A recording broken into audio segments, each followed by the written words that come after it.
What's up, everyone? Kuru here from iTennis HQ. Hope you guys are doing great. And oh boy, the season has barely started and it's already shaping up to be a wild one with the Australian news and the quarantine of half the players.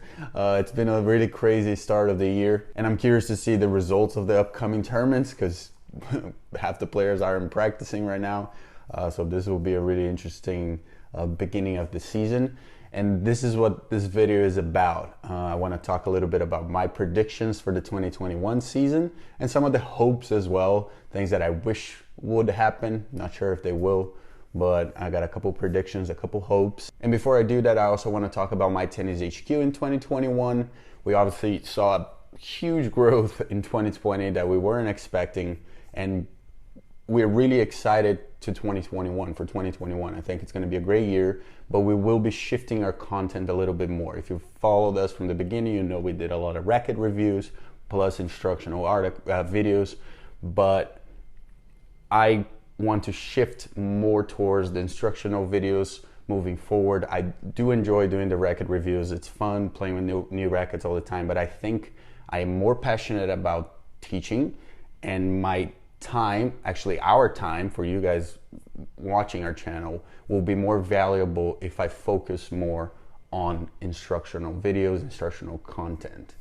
You guys obviously like the pro practice series that I've made a few videos so far with Marcos Giron, with Naomi, and with Juju, and we're planning on doing a lot more of those this year. But we will also, dive into more techniques, strategy, just in general how to practice, create some sort of practice sessions that you can copy. We have a lot of ideas, and I think our time will be more valuable if we do that instead of doing too many racket reviews. And to help me create the best possible instructional content, I am bringing a new person to the channel that you guys will see soon. It's someone that has so much tennis knowledge that is a shame that he's not online, and I think he needs to be online, and I want to help more people see what he has to say. And it's just going to be a really fun year of creating this sort of content for you guys. So make sure you are subscribed to the channel. You will be seeing this new person soon on the channel, so don't be alarmed when that happens. And again, for everyone that subscribed in this past year, we really appreciate it. It really helps us stay motivated to put out more content and level up, and that's what we're going to try to do in 2021. We're going to try to level up the content and make even better tennis content than we have already done. So make sure you're subscribed, and let's get to my hopes and predictions for 2021.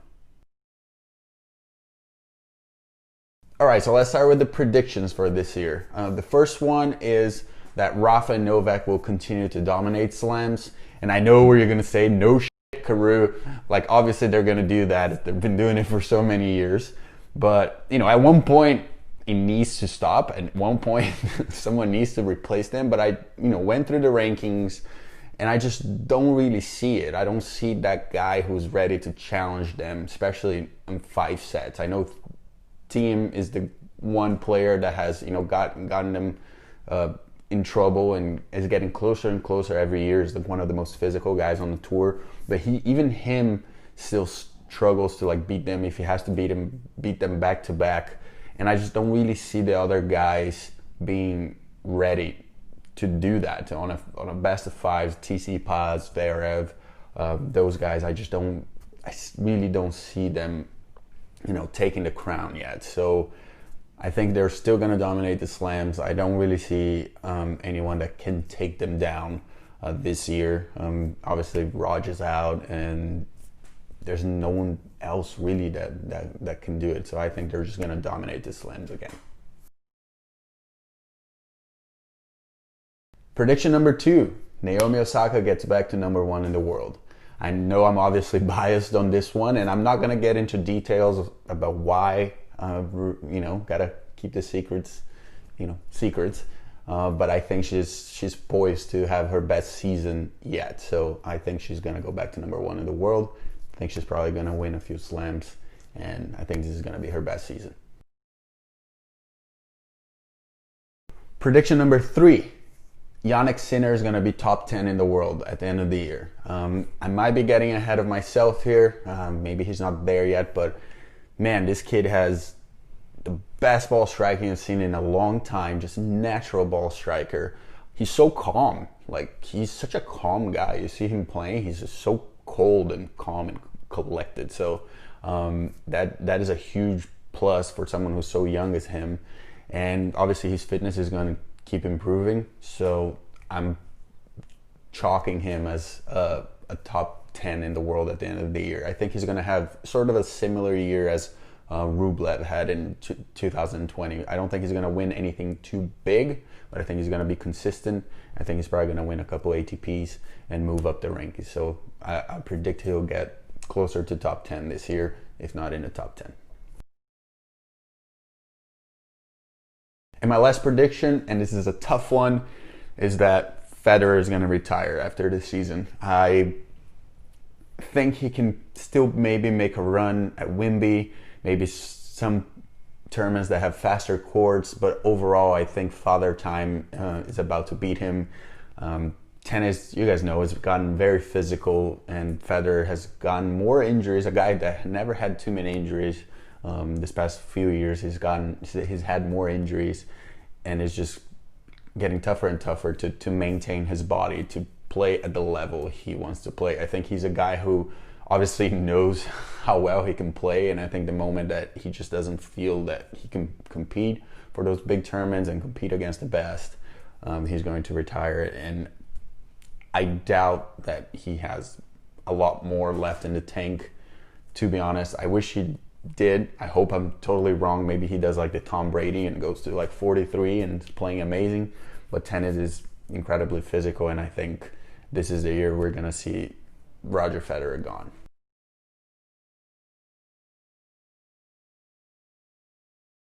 All right, now moving on to my hopes for the 2021 season.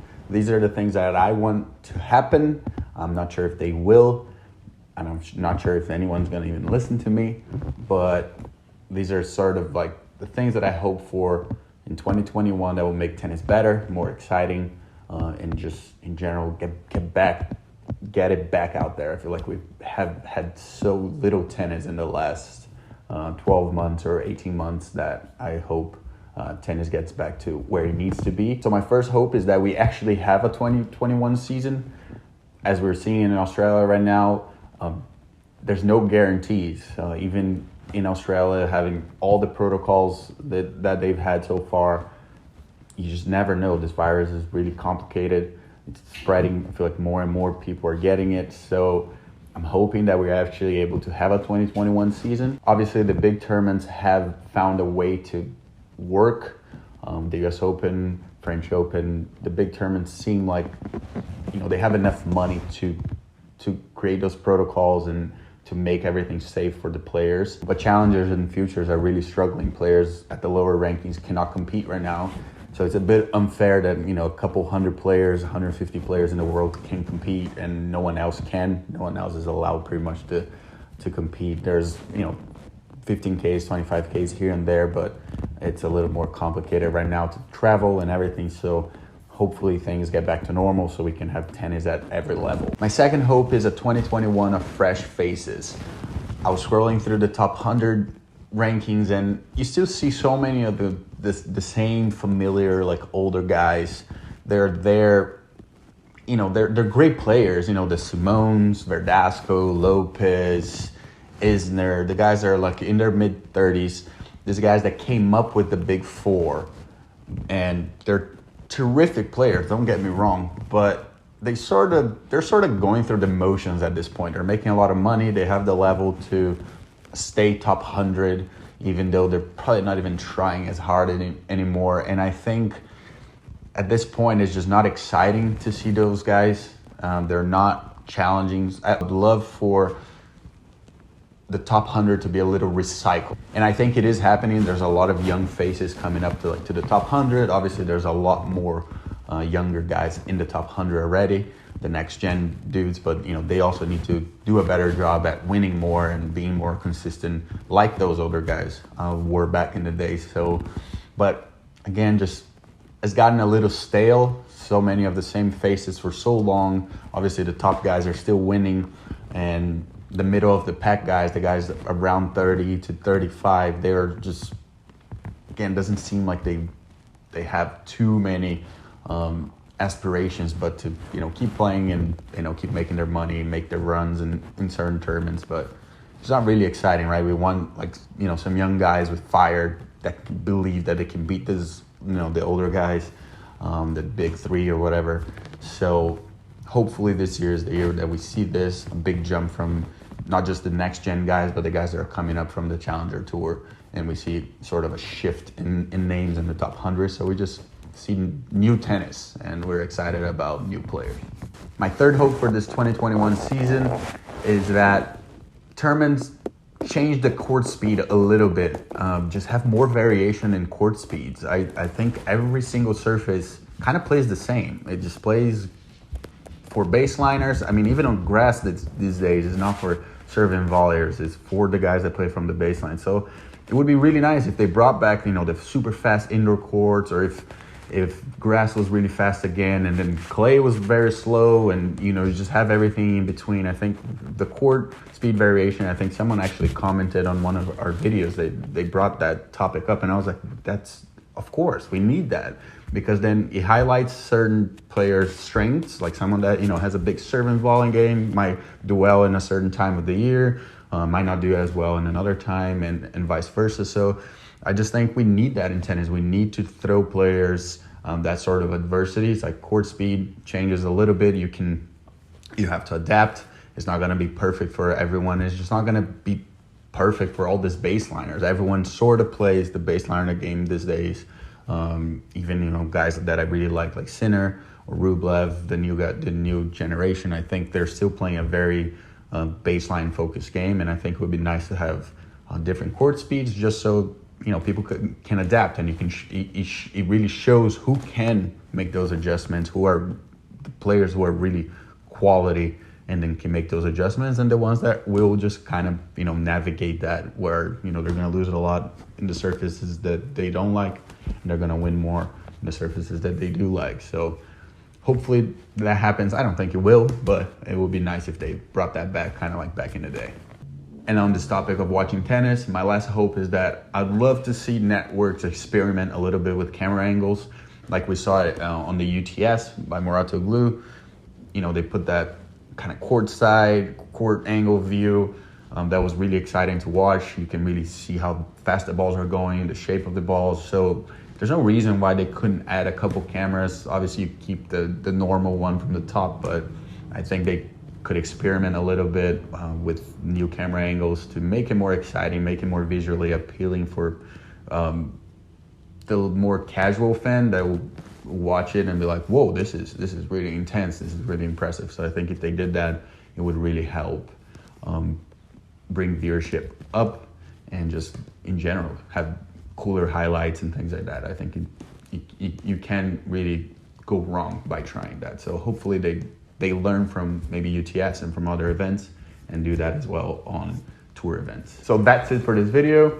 These are my predictions and hopes for the 2021 season. Let us know in the comments below, what are you predicting to happen this year? Who do you think is gonna maybe make a big jump, or maybe go down a bunch? And just as a fan, what do you hope it will happen? What will make tennis more exciting? Let us know in the comments below.